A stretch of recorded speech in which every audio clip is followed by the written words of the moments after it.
Shalom jemaat Tuhan, saya Pastor Yar, selamat datang di ibadah tengah minggu ICA Jemaat Indonesia Hong Kong. Kita sudah berada di bulan Agustus, bulan di mana kita merayakan kemerdekaan Indonesia. Kita patut bersyukur bahwa Tuhan sudah bekerja secara luar biasa buat bangsa kita dalam 78 tahun terakhir. Kita akan terus berdoa buat bangsa kita.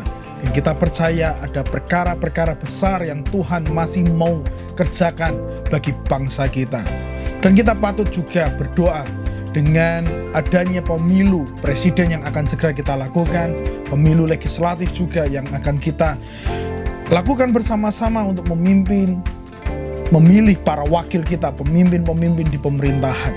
Biarlah Tuhan yang akan terus bekerja di tengah setiap proses yang sedang terjadi hari-hari ini.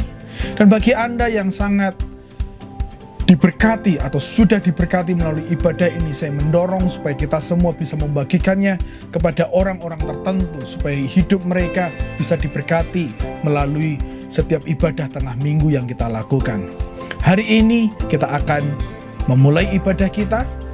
Seperti biasa, berikan waktumu sejenak, memiliki sebuah ekspektasi yang besar bahwa Tuhan mau bekerja, Tuhan mau berbicara buat kita, memberikan remanya melalui setiap pujian yang kita naikkan, melalui setiap firman yang kita dengar, atau bahkan setiap pokok-pokok doa yang kita doakan bersama-sama. Dia sudah bekerja dan menjawab dalam kehidupan kita. Jemaat Tuhan, mari kita berdoa, kemudian kita memulai ibadah kita. Pada saat ini ya Bapa, kami datang berkumpul bersama-sama masuk hadirat-Mu. Kami mau mengalami Engkau ya Tuhan di jam-jam ini. Kami mau memuji Tuhan, kami mau menyembah Tuhan. Roh kami mau disegarkan Tuhan melalui setiap pujian dan penyembahan kami. Ya Bapa, beracaralah di tengah kami. Kami siap untuk Engkau ingatkan melalui setiap firman-Mu, tegur dan nasihati melalui setiap firman Tuhan yang akan dibagikan. Dan kami juga mau bersehati bersama-sama menaikkan syafaat kami supaya Tuhan bekerja dalam kehidupan kami semua. Terima kasih ya Tuhan.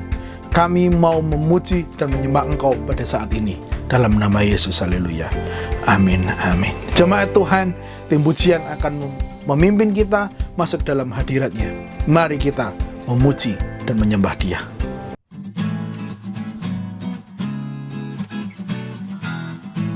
Salam jemaat Tuhan dimanapun berada. Mari kita sama-sama luangkan waktu kita untuk memuji dan memuliakan nama Tuhan. Haleluya. Hanya Dia satu-satunya Allah yang sanggup, yang melakukan segala perkara. Pernah dilihat mata yang tak pernah didengar telinga,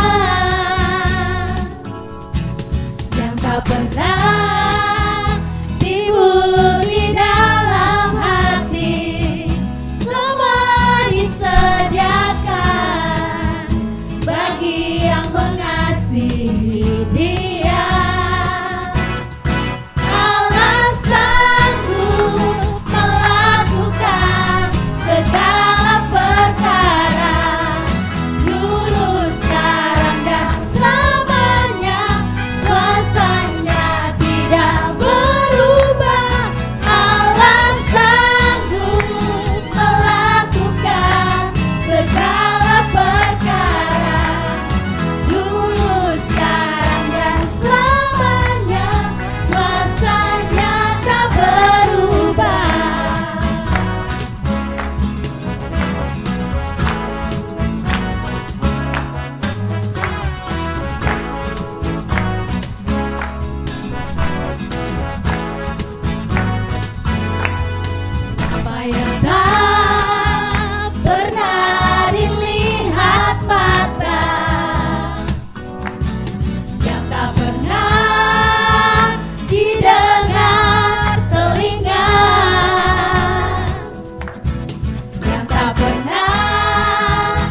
hidup. Haleluya. Mari jemaat Tuhan, kita siapkan hati kita untuk mendengarkan firman Tuhan. Biarkanlah segala ucapan syukur kita kepada Tuhan. Mari kita naikkan ucapan syukur kita kepada Tuhan.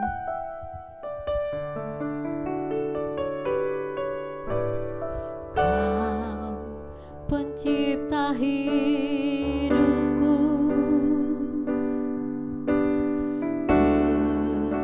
pelihara jiwaku. Kau layak terima segala pujian, ku naikkan syukurku. Kau pemilik hidupku, dalam kasih setiamu Yesusku, kau layak terima segala pujian, ku naikkan sembahku.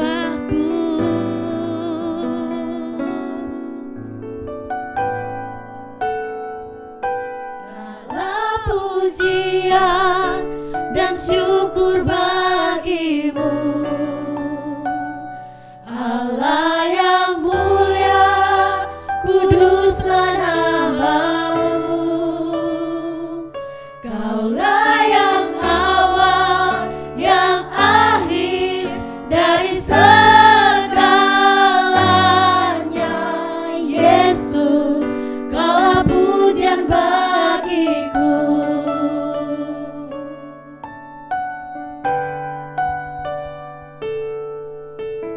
Kau pencipta hidupku,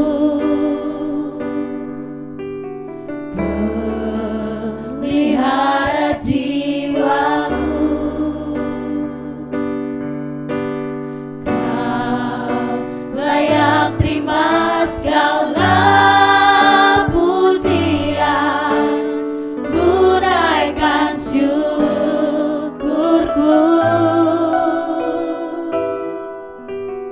Kau pemilik hidupku,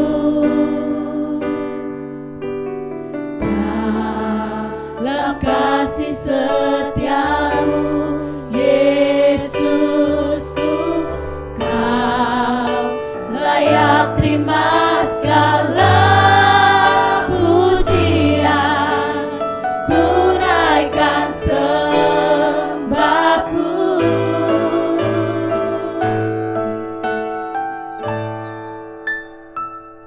Segala pujian dan syukur bagimu, Allah yang mulia, kuduslah namamu. Kaulah yang awal, yang akhir dari segalanya. Yesus, kaulah pujian bagiku. Segala pujian dan syukur bagimu, Allah yang mulia, kuduslah namamu.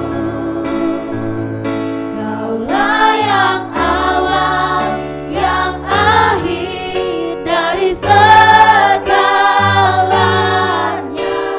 Yesus, kaulah pujian bagiku.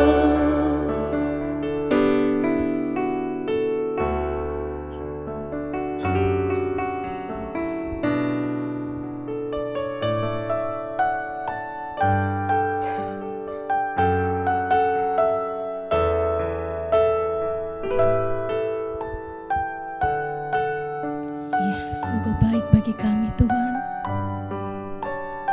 Haleluya Yesus. Haleluya. Pujian dan syukur bagimu,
pujian dan dan syukur bagimu, Allah yang mulia, kuduslah namamu. Kaulah yang awal, yang akhir dari segalanya. Yesus, kaulah pujian bagiku.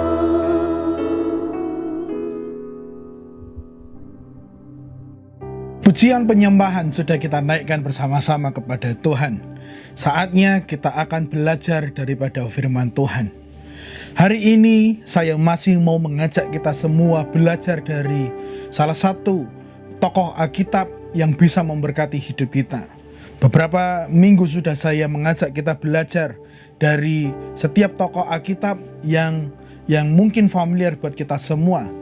Dan hari ini pun kita akan belajar masih daripada salah satu tokoh Alkitab yang cukup familiar buat kita semua, dan saya percaya ada sebuah hikmat yang bisa kita pelajari, dan hikmat itu akan membuat kita semakin dekat kepada Tuhan. Sebuah hikmat yang mengingatkan kita semua untuk bisa memiliki hikmat juga yang daripada Tuhan. Kalau saya menyebut kata hikmat beberapa kali, memang kita akan belajar daripada sebuah tokoh Alkitab yang erat kaitannya dengan sebuah hikmat. Tokoh Alkitab tersebut adalah Raja Salomo. Jemaat Tuhan, kita semua tahu bahwa Raja Salomo adalah raja yang berhikmat. Dia orang yang selalu diasosiasikan dengan hikmat itu sendiri. Alkitab memberitahu bahkan Allah memberkati dia.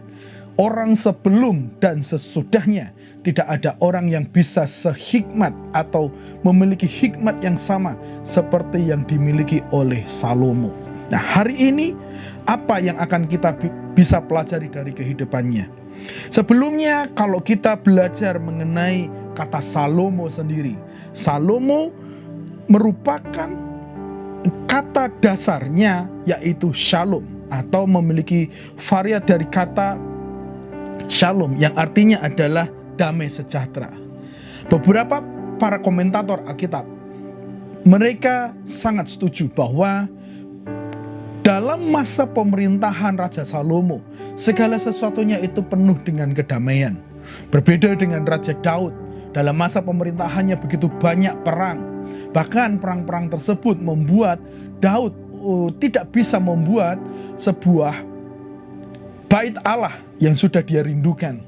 Tapi itu bisa terjadi dalam masa pemerintahan Raja Salomo karena Tuhan menganugerahkan sebuah kedamaian pada saat dia memerintah sebagai Raja Israel. Raja Salomo adalah raja ketiga Israel setelah Raja Daud.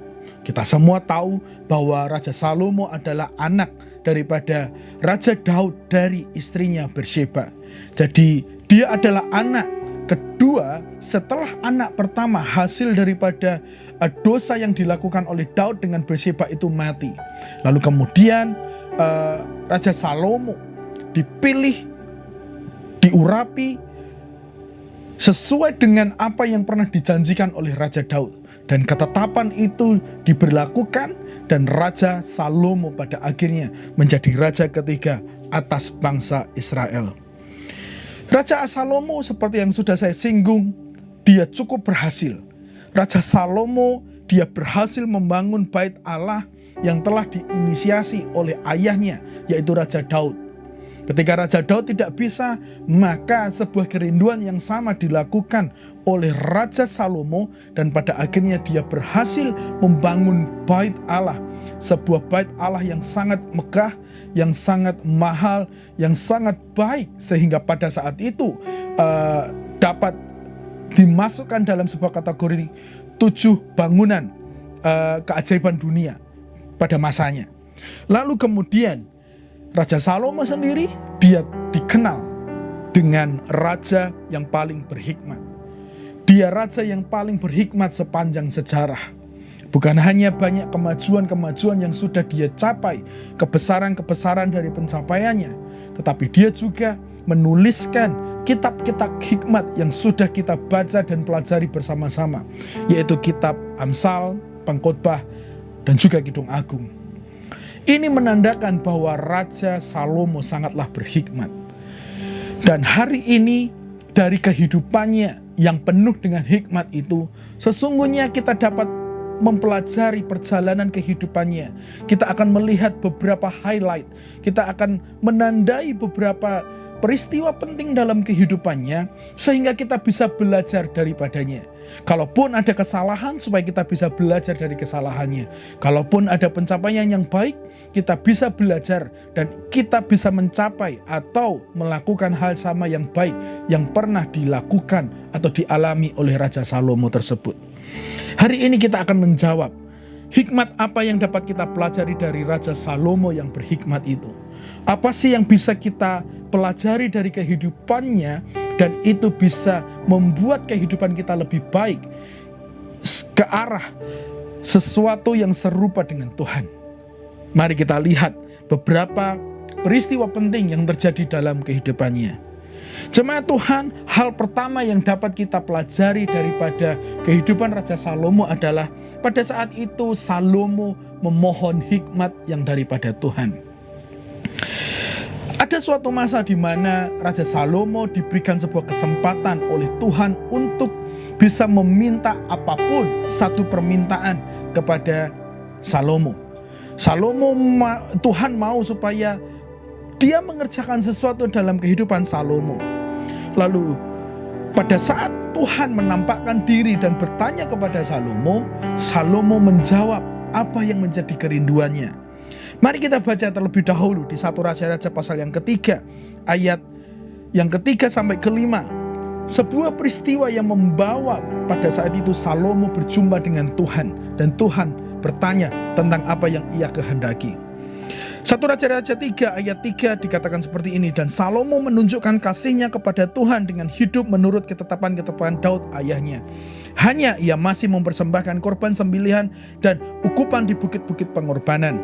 Pada suatu hari raja pergi ke Gibeon untuk mempersembahkan korban, sebab disitulah bukit pengorbanan yang paling besar.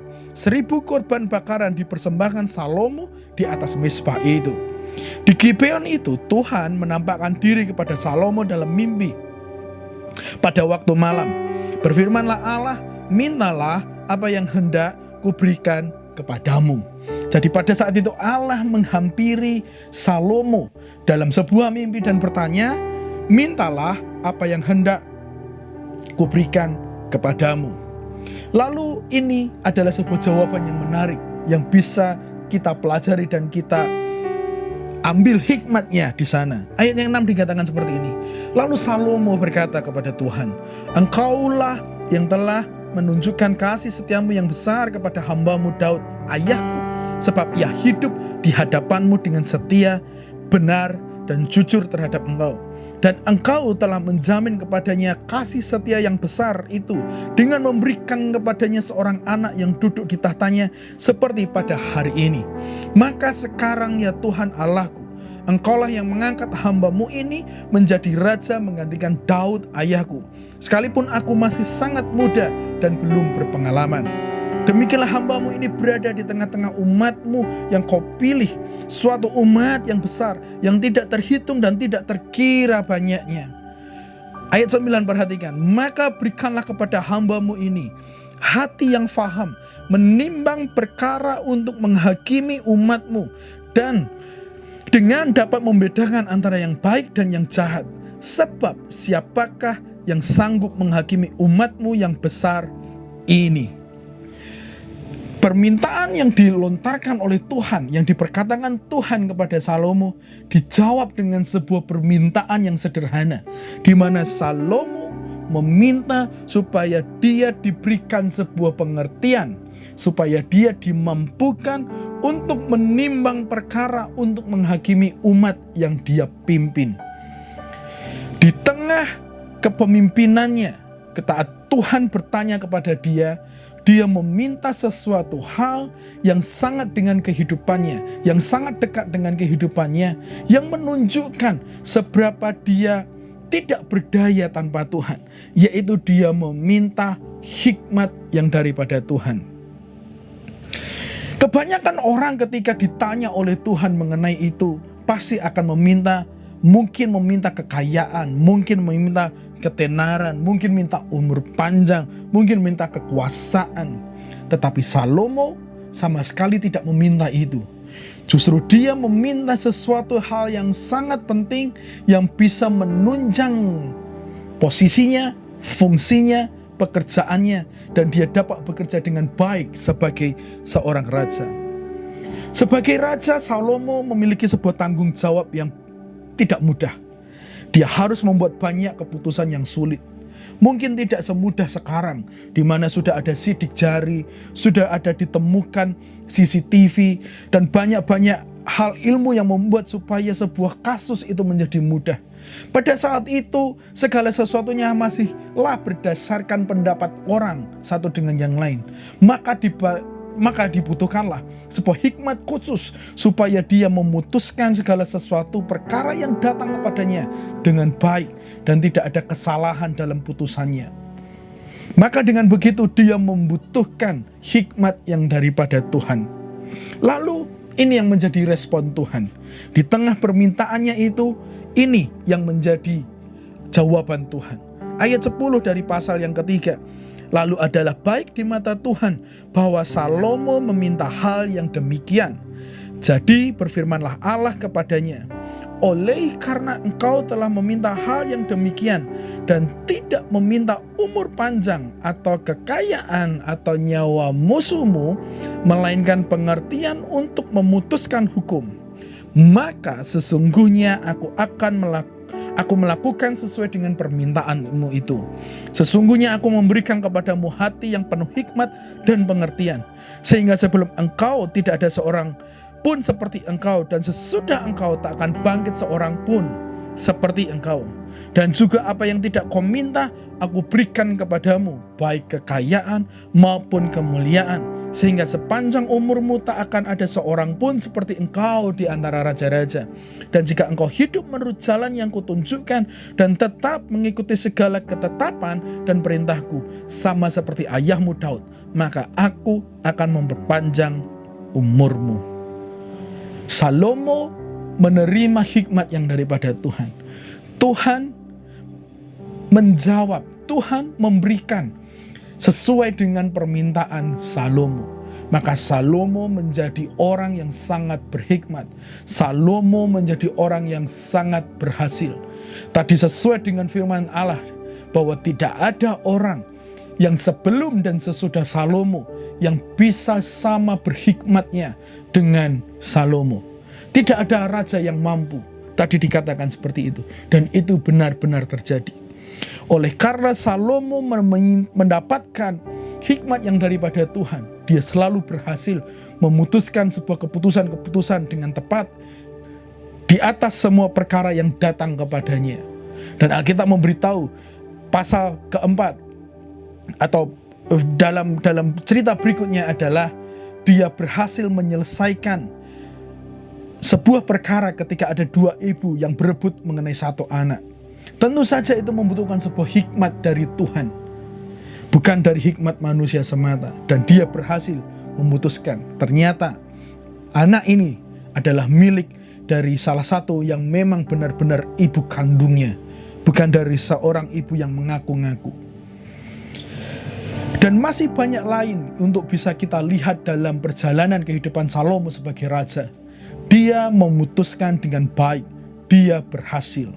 Bahkan ada satu ratu Sheba di mana dia sangat penasaran dengan hikmat yang dimiliki oleh Salomo. Dia penasaran, dia sampai datang, dia berdiskusi, dia berjumpa, berbicara, memberikan teka-teki. Lalu ini yang menjadi pernyataan ratu tersebut. 1 Raja-Raja 10 ayat 6 sampai 7 dikatakan seperti ini. Dan ia berkata kepada raja, benar juga kabar yang kudengar di negeriku tentang engkau dan tentang hikmatmu. Ternyata hikmat yang dimiliki oleh Salomo sudah tersebar ke negara-negara lain, ke daerah-daerah lain. Dia sangat dikenal, dia terkenal dengan hikmatnya pada saat itu. Tetapi aku tidak percaya perkataan-perkataan itu sampai aku datang dan melihatnya dengan mataku sendiri. Sungguh setengahnya pun belum diberitahukan kepadaku dalam hal hikmat dan kemakmuran. Engkau melebihi kabar yang kudengar. Dia menjadi orang yang sangat terkenal oleh karena hikmatnya. Dia menjadi orang yang sangat berhasil oleh karena hikmatnya. Namun jemaat Tuhan, ada satu hal menarik yang bisa kita pelajari dari permintaan daripada Salomo tersebut. Memang benar bahwa hikmat itu dibutuhkan. Memang benar bahwa hikmat bisa membawa orang berhasil dalam sebuah kehidupan sehari-hari. Namun ada satu kandungan yang bisa saya lihat daripada permintaannya mengenai hikmat. Raja Salomo pernah berkata bahwa hikmat itu datangnya daripada Tuhan. Raja Salomo pernah berkata seperti ini di Amsal 2 ayat 6. Tuhanlah yang memberikan hikmat, dari dialah manusia mendapat pengetahuan dan pengertian. Jadi apa yang bisa kita lihat dari permintaan Salomo? Dari permintaan Salomo mengenai hikmat Tuhan itu, sesungguhnya Raja Salomo sedang belajar untuk meminta Tuhan terus terlibat dalam pekerjaannya. Saat Salomo meminta hikmat yang daripada Tuhan, sesungguhnya Salomo sedang meminta Tuhan terlibat dalam seluruh kehidupannya. Karena semua hikmat, semua pengetahuan, semua jalan keluar, semua pengertian yang dia dapatkan selama bekerja sebagai raja, itu datang daripada Tuhan. Dia mau mengandalkan Tuhan dalam segala sesuatu yang dia hadapi. Itu yang bisa kita lihat. Tentu saja juga Yakobus pasal 1 ayat 5 berkata seperti ini. Tetapi apabila di antara kamu ada yang kekurangan hikmat, hendaklah ia memintakannya kepada Allah, yang memberikan kepada semua orang dengan murah hati, dengan tidak membangkit-bangkitkan. Maka hal itu akan diberikan kepadanya. Biarlah mereka yang kekurangan hikmat meminta kepada Allah. Dan itulah yang dialami dan dilakukan oleh Salomo. Dia merasa kekurangan hikmat, dia tidak memiliki pengalaman. Maka dia meminta hikmat Tuhan itu seperti sebuah tanda untuk meminta Tuhan terlibat dalam kehidupannya. Meminta Tuhan untuk terlibat dalam urusan-urusannya setiap hari sebagai raja. Jemaat Tuhan, setelah dia meminta Tuhan terlibat dalam kehidupannya, memberikan sebuah hikmat, dan juga Tuhan memberikan kekayaan, memberikan sebuah kemenangan, kejayaan, dan seterusnya. Itu adalah bukti di mana ketika dia percaya kepada Tuhan, Tuhan memberkati setiap pekerjaannya. Hari ini di poin pertama yang bisa kita pelajari sesungguhnya adalah Salomo sedang mengajarkan kepada kita untuk meminta Tuhan bekerja dalam kehidupan kita. Salomo sedang mengajarkan kepada kita bahwa kita harus meminta keterlibatan Tuhan dalam setiap perjalanan hidup kita. Keterlibatan Tuhan dalam bentuk hikmat, keterlibatan Tuhan dalam bentuk berkat, keterlibatan Tuhan dalam bentuk keamanan, keterlibatan Tuhan dalam bentuk penyertaannya. Kita harus terus meminta keterlibatan Tuhan dalam kehidupan kita. Itulah yang sesungguhnya sedang diajarkan Salomo.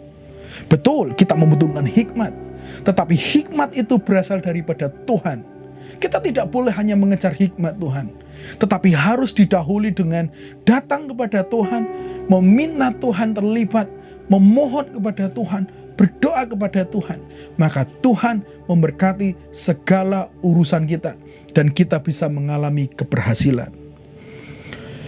Jika hari ini Tuhan berbicara kepadamu dan meminta apa yang mau Tuhan kehendaki terjadi dalam hidupmu, saya berharap engkau akan meminta keterlibatan Tuhan dalam kehidupanmu. Saya berdoa, saya memohon, mendorong supaya kita bisa meminta Tuhan terus terlibat dalam kehidupan kita, supaya perjalanan kita berhasil, supaya perjalanan kita diberkati Tuhan, supaya keturunan kita juga menikmati berkat-berkat yang daripada Tuhan. Namun diawali dengan sebuah kerinduan di mana Tuhan terlibat atas seluruh kehidupan kita. Jemaat Tuhan, saya mendorong, biarlah kita terus mengandalkan Tuhan. Kita tidak mengandalkan kekuatan kita sendiri. Kita tidak mengandalkan hikmat dan kemampuan kita. Seperti Raja Salomo, dengan rendah hati dia sedang berbicara, Tuhan, terlibatlah dalam kehidupanku melalui hikmat-hikmat-Mu. Hari ini hal yang sama yang ingin saya ingatkan buat kita semua. Hal yang juga mengingatkan diri saya, di mana kita harus memiliki kerendahan hati di hadapan Tuhan untuk meminta Tuhan terlibat sehingga hikmat-Nya memenuhi kehidupan kita dan perjalanan kita juga dipenuhi dengan hikmat-hikmat-Nya Tuhan. Jemaat Tuhan, saya tutup poin yang pertama ini. Saat kita meminta hikmat Tuhan, sesungguhnya kita sedang meminta Tuhan terlibat dalam kehidupan kita. Poin yang kedua, hal apa yang bisa kita pelajari daripada kehidupan Raja Salomo? Poin yang kedua adalah Raja Salomo adalah raja yang mengasihi Tuhan. Raja Salomo sesungguhnya memiliki sebuah kehidupan yang mengasihi Tuhan. Salomo dikenal juga sebagai seorang raja yang mengasihi Tuhan. Tindakan yang dia lakukan adalah bukti daripada kasihnya kepada Tuhan. Alkitab tadi mencatat seperti ini. Ayat yang ketiga sudah saya baca sedikit tadi. Dikatakan, dan Salomo menunjukkan kasihnya kepada Tuhan dengan hidup menurut ketetapan-ketetapan Daud ayahnya. Jemaat Tuhan, Raja Salomo meneladani apa yang sudah dilakukan oleh ayahnya terlebih dahulu. Dia menunjukkan kasihnya kepada Tuhan. Dia menunjukkan bahwa dia takut kepada Tuhan. Dia mengikuti semua ketetapan-ketetapan yang pernah dilakukan oleh Daud, yang pernah diajarkan oleh Daud dalam kehidupannya. Raja Salomo mengasihi Tuhan. Dan kasihnya kepada Tuhan juga dia tunjukkan dalam hal pembangunan bait Allah. Raja Salomo mendahulukan pembangunan bait Allah ketimbang istananya. Salomo mendahulukan pembangunan bait Allah ketimbang membangun rumahnya sendiri, rumah bagi permaisurinya, rumah bagi ratu-ratu yang ada. Ia berinisiatif untuk melakukan pembangunan bait Allah terlebih dahulu, karena pada saat itu bait Allah tidak kunjung jadi oleh karena banyak peristiwa yang terjadi zaman Raja Daud, saya sudah bahas tadi. Tetapi dia memiliki inisiatif mendahulukan rumah Tuhan terlebih dahulu. Dikatakan seperti ini di 1 Raja-Raja pasal 5 ayat 3-5. Engkau tahu bahwa Daud ayahku tidak dapat mendirikan sebuah rumah bagi nama Tuhan Allahnya, oleh karena musuh-musuh memerangi dia dari segala jurusan, sampai Tuhan menyerahkan mereka ke bawah telapak kakinya. Tetapi sekarang Tuhan Allahku telah mengaruniakan keamanan kepadaku di mana-mana, tidak ada lagi lawan dan tidak ada lagi malapetaka menimpa. Dan ketahuilah, perhatikan ayat 5, aku berfikir-fikir hendak mendirikan sebuah rumah bagi nama Tuhan Allahku, seperti yang dijanjikan Tuhan kepada Daud ayahku. Demikian anakmu yang hendak kududukkan nanti di atas tahtamu menggantikan engkau, dialah yang akan mendirikan rumah itu bagi namaku. Jadi Raja Salomo berinisiatif untuk membangun bait Allah. Dan Alkitab memberitahu perjalanan pembangunan itu 7 tahun lamanya. Dan di pasal setelahnya diberitahukan bahwa Raja Salomo memulai pembangunan istana, dan pembangunan itu terjadi selama 13 tahun. Salomo mendahulukan rumah Allah, bukan rumahnya. Dan ternyata pembangunan bait Allah itu sangat memiliki peran yang sangat penting bagi bangsa Israel. Bangsa Israel menjadi memiliki tempat untuk bisa mempersembahkan korban kepada Allah. Bangsa Israel bisa berkumpul untuk belajar Taurat Allah. Bangsa Israel bisa bersama-sama untuk membicarakan mengenai hukum kehidupan sehari-hari. Bait Allah menjadi tempat pusat berkumpulnya bangsa Israel pada saat itu. Dan hal itu membuat mereka bisa menjadi dekat dengan Allah. Karena di pasal-pasal berikutnya di kitab 1 Raja-Raja ini kita bisa melihat bahwa Allah memberkati bait Allah tersebut. Allah bersemayam di sana, Allah memberkati umatnya dan seterusnya. Artinya adanya sebuah pemulihan hubungan antara bangsa itu dengan Allah karena kasihnya kepada Tuhan. Apa yang bisa kita pelajari dari kasih Salomo mengenai pembangunan bait Allah, mengenai kehidupannya? Dia sedang mengutamakan hubungan orang lain dengan Tuhan. Dia sedang berusaha membawa bangsa Israel pada saat itu memiliki sebuah hubungan yang lebih erat dalam sebuah tempat, yaitu bait Allah. Dia tidak sedang mementingkan dirinya, tapi dia sedang mementingkan orang lain. Itu adalah bukti atau tanda daripada kasihnya. Jemaat Tuhan, hari ini kita diingatkan melalui kehidupan Raja Salomo bahwa kita harus mengasihi Tuhan dengan tujuan supaya orang lain bisa kembali kepada Tuhan. Seringkali dalam kehidupan kita perlu meniadakan dulu kepentingan kita. Seperti Raja Salomo, dia meniadakan kepentingannya, mendahulukan pembangunan bait Allah supaya orang bisa berjumpa kepada Tuhan, supaya orang bisa mengalami persekutuan dengan Tuhan. Kita juga harus melakukan hal yang sama. Mungkin ada dalam kehidupan kita hal-hal yang perlu kita bangun supaya orang bisa berjumpa dengan Tuhan. Mungkin ada hal-hal dalam hidup kita yang perlu kita tiadakan dahulu, kita tunda terlebih dahulu, tetapi orang lain bisa mengalami Tuhan. Jika engkau mengasihi Tuhan, maka engkau akan mengasihi umat Tuhan yang lain juga. Jika engkau mengasihi Tuhan, engkau akan mengasihi pekerjaan-pekerjaan Tuhan. Jika engkau mengasihi Tuhan, maka orang lain bisa berjumpa dengan Tuhan atau dikembalikan hubungannya dengan Tuhan. Hari ini saya mendorong, bagaimana dengan kasih kita hari-hari ini? Hal itu bisa diukur dengan seberapa kita peduli dengan umat Tuhan yang lain. Atau jangan-jangan kita hanya fokus kepada kebutuhan kita saja. Saya mendorong melalui firman Tuhan yang sudah kita baca dan pelajari bersama-sama. Raja Salomo mendahulukan hubungan orang lain kepada Tuhan karena dia memang benar-benar mengasihi Tuhan dan mengasihi umatnya. Adakah yang perlu kita bangun? Adakah bait Allah yang perlu kita bangun di tengah-tengah keluarga kita? Kita perlu membangunnya supaya bait Allah itu menjadi tempat di mana umat Allah berjumpa dengan Allah itu sendiri, supaya hubungan mereka dipulihkan. Mungkin supaya anak-anak kita bisa mengalami Tuhan, kita perlu membangun sesuatu. Kita perlu membangun doa-doa kita. Kita membangun kepedulian kita kepada orang lain. Itu semua kita perlu lakukan dengan tujuan karena kita mengasihi Allah, dan dengan tujuan karena kita mau melihat orang lain hubungannya dipulihkan dengan Tuhan. Mengasihi Tuhan dengan cara melayani sekitar kita supaya mereka bisa terhubung dengan Allah. Itu adalah tanda daripada kita mengasihi Tuhan, seperti yang sudah dipraktekkan oleh Raja Salomo. Mari kita mengasihi Tuhan, mari kita mengasihi umat Tuhan, dan mari kita mengasihi pekerjaan-pekerjaan Tuhan. Yang terakhir, apa yang bisa kita pelajari daripada kehidupan Raja Salomo, jemaat Tuhan? Yang ketiga, Raja Salomo memiliki akhir yang buruk. Raja Salomo, perjalanan hidupnya berakhir dengan sangat buruk. Kita semua tahu bahwa Raja Salomo telah mencapai banyak hal yang baik. Dia membangun bait Allah dengan sangat megah. Dia membangun bait Allah dengan barang-barang yang sangat mahal dari luar negeri. Bukan hasil daripada dari bangsa Israel pada saat itu.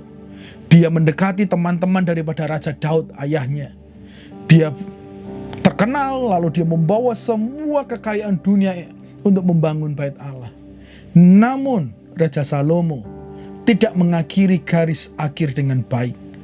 Meski pencapaiannya sangat megah, sangat luar biasa, tetapi imannya tidak mencapai garis akhir.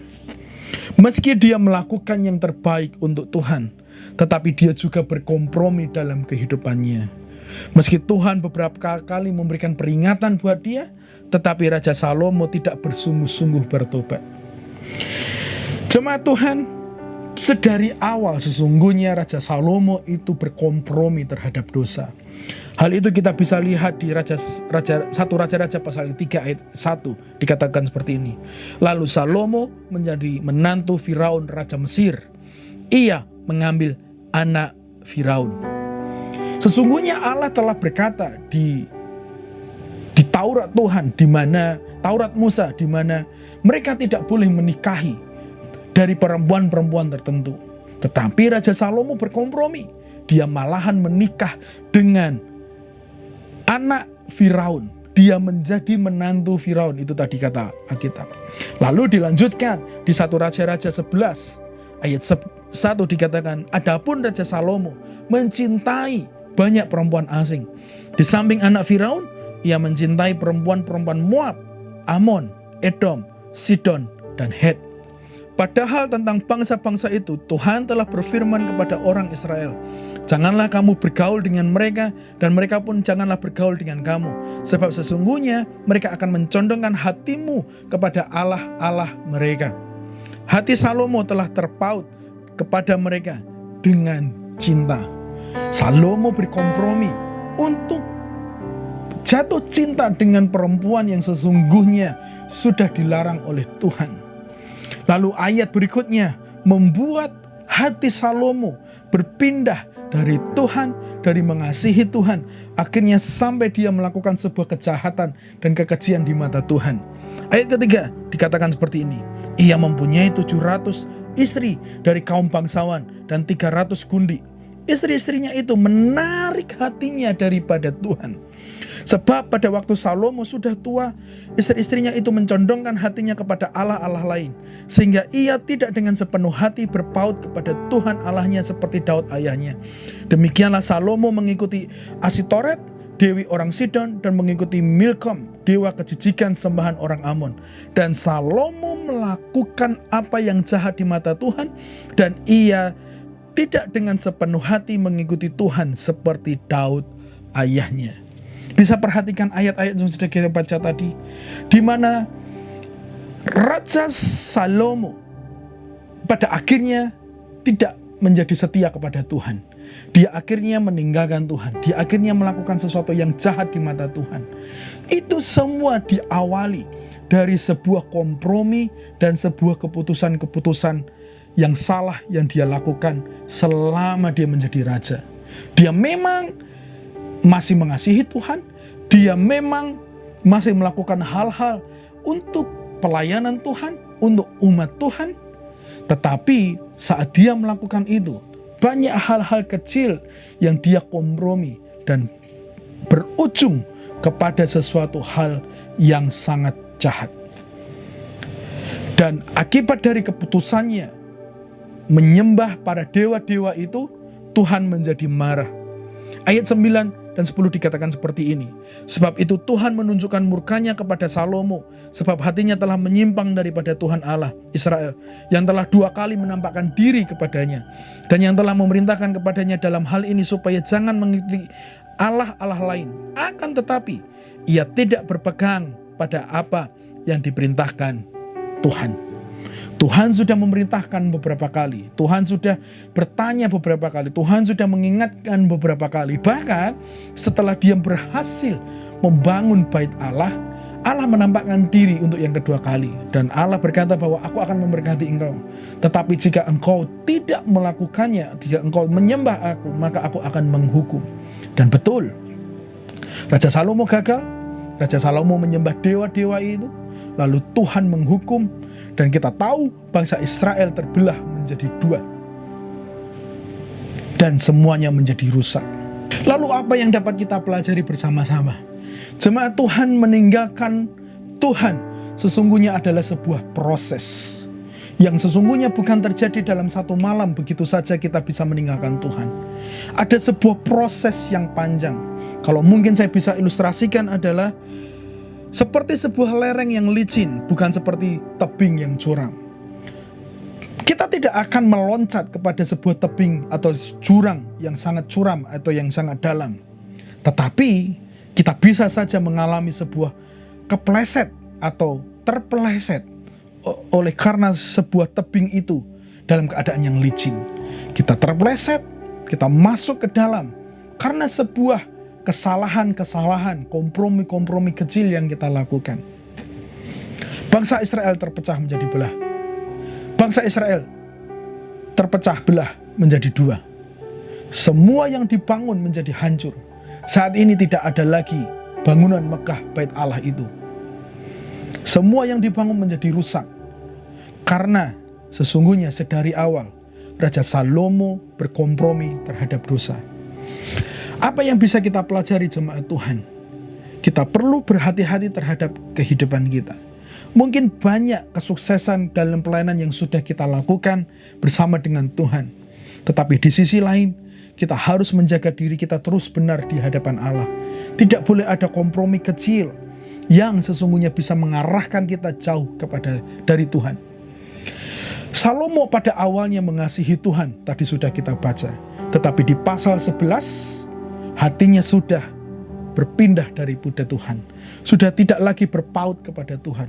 Sudah berpaling dari Tuhan. Sedikit demi sedikit hati itu berpaling. Dan pada akhirnya dia berkeputusan untuk meninggalkan Tuhan. Hal yang sama, supaya tidak terjadi dalam kehidupan kita, maka kita perlu berhati-hati. Tidak boleh ada kompromi kecil dalam kehidupan kita. Mari kita terus jagai hidup kita benar, sesuai dengan firman Allah.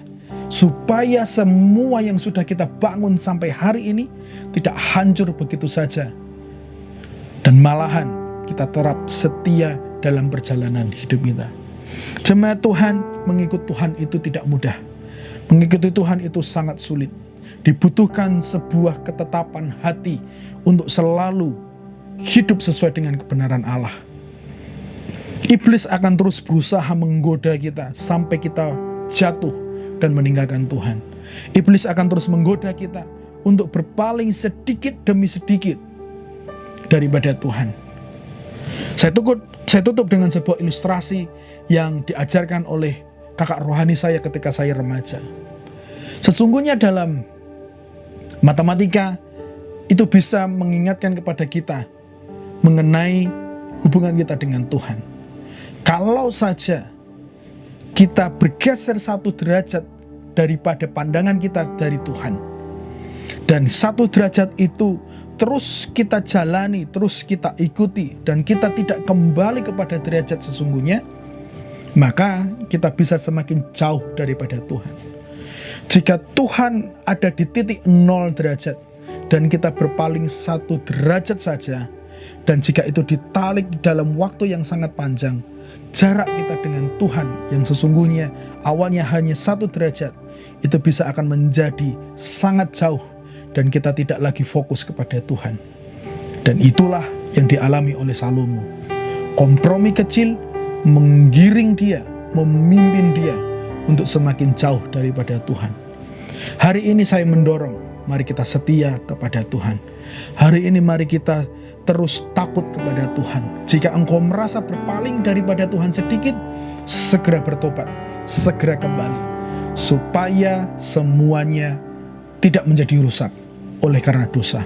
Jemaat Tuhan, saya percaya ketidaksetiaan Salomo terjadi oleh karena kompromi dan keputusan-keputusan kecil yang ia buat setiap hari. 3 hal yang saya mau ingatkan buat kita semua, supaya hidup kita selalu, yang pertama, melibatkan Tuhan dalam hidup kita, melalui hikmat-Nya, melalui penyertaan-Nya, melalui berkat-Nya. Dan yang kedua, supaya kita semakin cinta kepada Tuhan, cinta kepada umat Tuhan, cinta kepada pekerjaan Tuhan. Dan yang terakhir, saya berdoa supaya kita terus setia dalam setiap panggilan kita, dalam iman kita, dan tidak ada kompromi-kompromi kecil yang membuat kita semakin jauh daripada Tuhan. Mari kita berdoa. Bapa, hamba sudah selesai menyampaikan firman-Mu, isi hati-Mu kepada kami semua. Kami baru saja belajar daripada Raja Salomo, Tuhan. Biarlah setiap firman yang sudah kami pelajari membuat kami berhikmat, membuat kami semakin cinta kepada Tuhan, cinta pekerjaan Tuhan, cinta kepada umat Tuhan. Dan kami menjadi setia, terus setia. Ampuni Tuhan jika selama ini begitu banyak kompromi-kompromi yang kami lakukan, yang kami pikir itu terlalu sederhana dan Tuhan tidak akan menjadi sedih atasnya. Kami pikir mungkin seperti itu, tapi hari ini kami mau bertobat dan kami mau kembali kepada Tuhan, supaya sedikit derajat yang kami lakukan itu tidak akan membawa kami kepada perihal yang jahat, supaya kompromi kecil yang kami lakukan hari ini itu akan segera membuat kami bertobat dan kami tidak mau melakukannya lagi. Kami mau setia kepada Tuhan. Kami mau setia kepada Tuhan. Itu doa kami ya Tuhan, doa hamba-Mu, supaya segala sesuatu yang sudah kami bangun bersama dengan Engkau, di dalam Engkau, tidak menjadi hancur begitu saja.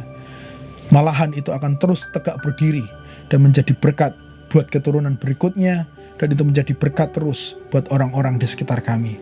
Terima kasih ya Tuhan, ajar kami untuk terus setia dalam panggilan-Mu, dalam iman kami.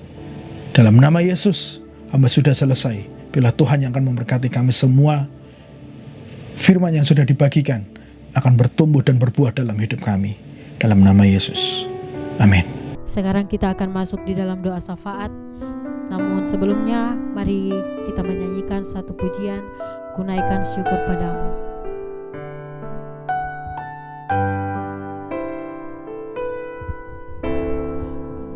Kunaikan syukur padamu, Yesus. Ku sembah sujud kepadamu, Tuhan. Di hadapan kata kemuliaan-Mu, ku tinggikan, ku agungkan selamanya.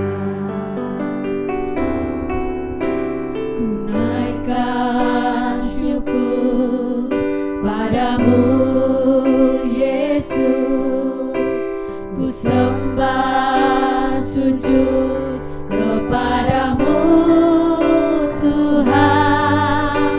Di hadapan tata kemuliaan-Mu, ku tinggikan, ku agungkan selamanya. Segala puji syukur bagi-Mu, ku tinggikan nama-Mu selalu.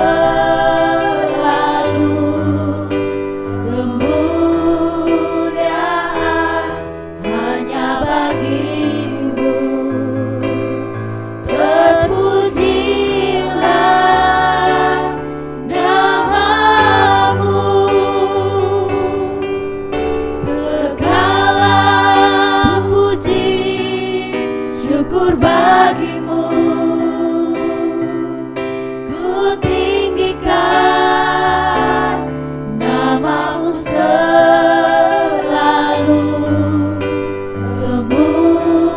Kemuliaan hanya bagi-Mu. Terpujilah nama-Mu.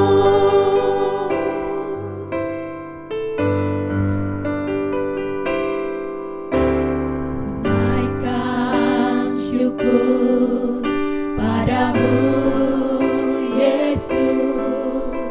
Ku sembah sujud kepadamu,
syukur bagimu. Ku tinggikan namamu selalu. Kemuliaan hanya bagimu.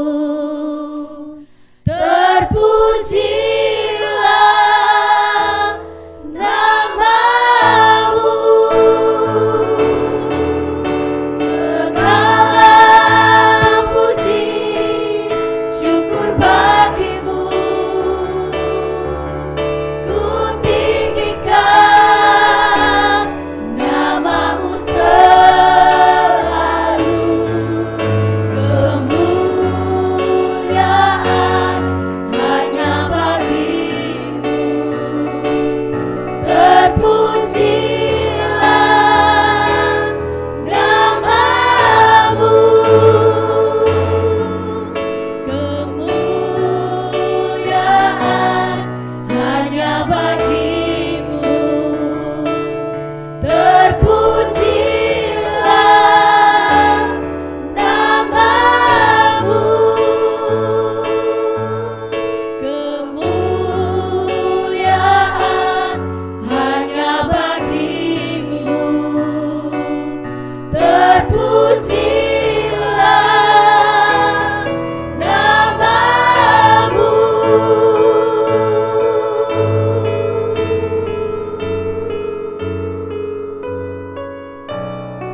Kita sudah mendengarkan firman Tuhan, saatnya kita akan menaikkan setiap syafaat kita kepada Tuhan. Biarlah firman yang sudah kita dengar tadi dapat mengingatkan kita semua untuk semakin berhikmat, semakin mengasihi Tuhan, dan juga membuat kita semakin setia dalam perjalanan hidup ini. Jemaat Tuhan, ada beberapa pokok doa yang akan kita naikkan. Yang pertama, kita mau berdoa buat seluruh jemaat. Ada beberapa mereka yang sakit, yang kurang enak badan oleh karena cuaca yang ada. Mungkin ada yang juga masih terjangkit COVID-19. Kita berdoa supaya Tuhan memberikan kuasa kesembuhan atas mereka.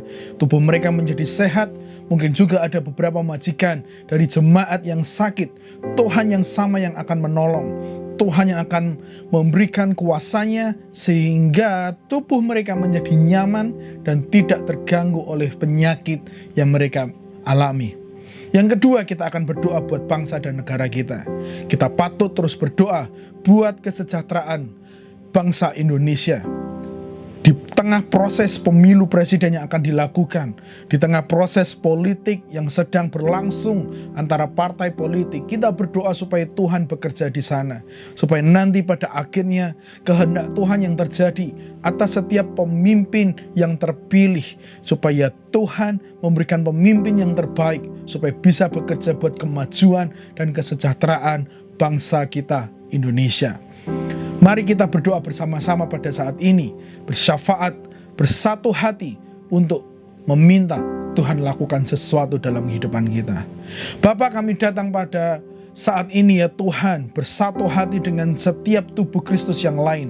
Kami datang kepadamu ya Tuhan, membawa beberapa pokok doa kami. Yang pertama Tuhan, kami mau berdoa buat mereka yang sakit. Tuhan, beberapa hari ini banyak yang sedang tidak enak badan. Banyak dari mereka yang tidak fit ya Tuhan, oleh karena cuaca yang panas ataupun oleh karena hal-hal yang lain. Di dalam nama Tuhan Yesus, Tuhan, Engkau yang memberikan otoritas buat kami semua melalui firman-Mu, berdoa atas mereka yang sakit. Kami bersepakat di dalam nama Yesus melepaskan kuasa Allah, melepaskan kebenaran Allah, melepaskan kasih Allah, supaya mereka yang sakit mengalami kesembuhan dalam nama Yesus. Mungkin ada yang sedang masuk angin Tuhan, atau mereka sedang demam, batuk-batuk Tuhan, pilek ya Tuhan. Apapun itu yang membuat mereka tidak nyaman, tubuh mereka menjadi sakit, di dalam nama Yesus Tuhan yang akan sembuhkan. Berkati setiap makan minum yang mereka lakukan, berkati setiap obat yang mereka minum, supaya Tuhan bisa bekerja, supaya mereka bisa bekerja dengan baik juga ya Tuhan. Di dalam nama Yesus. Jika ada juga Tuhan majikan-majikan kami yang sakit, mungkin terbaring ya Tuhan, supaya mereka juga sehat dalam nama Yesus. Apapun penyakit mereka ya Tuhan, mungkin penyakit tua, atau mungkin karena cuaca, apapun itu ya Bapa, sembuhkan mereka semua dalam nama Yesus. Kami percaya Tuhan juga mengasihi setiap majikan kami. Tuhan juga mengasihi setiap para mereka yang ada di atas kami ya Tuhan, supervisor kami, apapun itu juga ya Bapa. Sembuhkan yang sakit, pulihkan keadaan tubuh mereka dalam nama Yesus.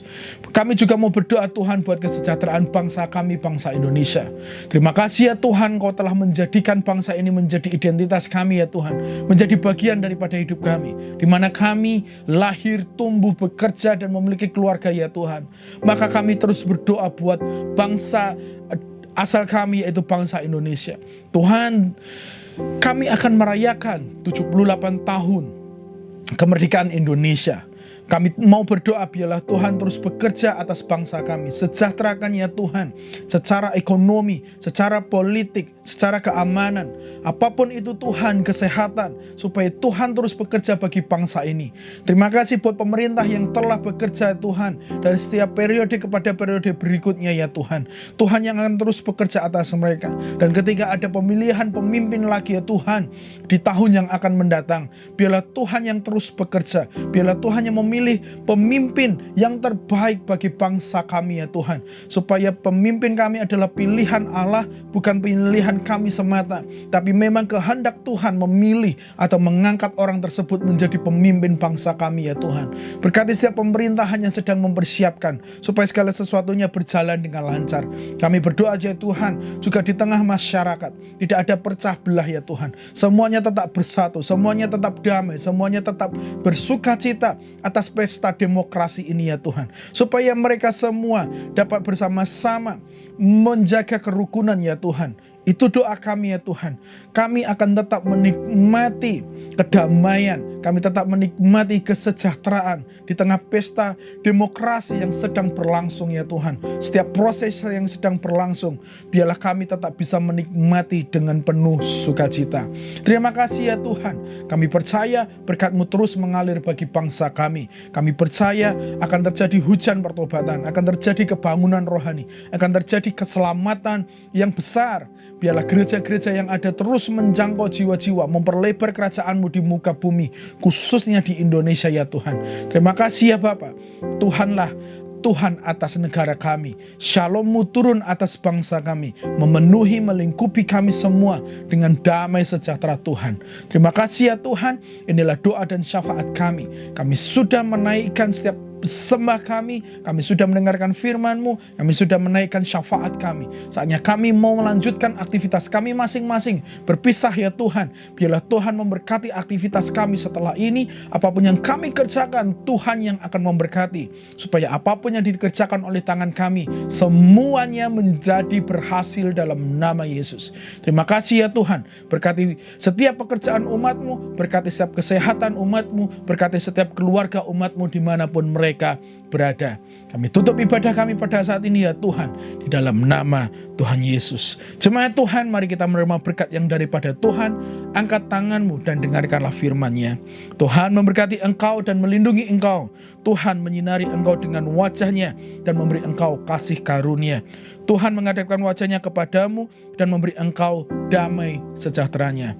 Biarlah kasih, anugerah, limpah rahmat dari Tuhan kita Yesus Kristus, serta persekutuan yang indah bersama dengan Roh Kudus mengawali kehidupan kita, keluar masuk kita, mulai hari ini sampai kekal selama-lamanya. Kami terima berkat-Mu ya Bapa pada saat ini, hanya di dalam nama Yesus, dan kami tutup ibadah kami. Haleluya. Amin, amin, amin, amin. Jemaat Tuhan, kita sudah melakukan ibadah kita, dan biarlah Tuhan memberkati setiap aktivitas kita setelah ini, dan kita bisa berkumpul kembali minggu depan. Terima kasih buat waktunya. Tuhan Yesus memberkati dan sampai jumpa minggu depan.